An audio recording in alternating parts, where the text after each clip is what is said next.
শুভ শুভ দিন, আমার নেত্রী শেখ হাসিনার জন্মদিন। এত কিছু ঘটার পরেও এই আপুটা মানে কিভাবে পারে এই কাজটা করতে?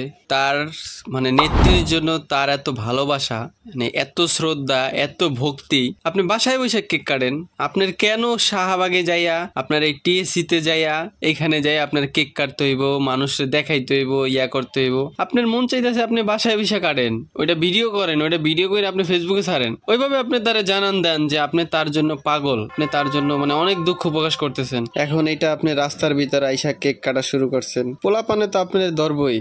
আপনার মানে ভাগ্য ভালো যে আপনার ছাত্ররা বা অন্য কেউ কিছু বলে নাই, শুধু পোলাপানের উপরে দিয়েই গেছে। আর আপনি কেক কাটা সাংবাদিকদের সাধেন, মানে কোন মানে ইয়াতে চিন্তা ভাবনায় আপনি এই কাজ করেন? যেখানে মানুষ তারে স্বৈরাচার নামে আখ্যা দিছে, এতগুলা ছাত্রছাত্রীর মানে জীবন ইয়া করাই নিছে, দুর্নীতি বলেন মানে কোন দিকে, সব দিকে মানুষের জ্বালাতন করার পরে লাস্ট পর্যন্ত দেশ ছেড়ে পালাইলো। আপনি তার সাফাই আইসা আপনি তার মানে জন্মদিনে কেক কাটতে চান? একটা মানে এই যে বাচ্চাগুলো যে আপনি যে ধাওয়া দিল, এই বাচ্চাগুলো আসলে কত বয়স?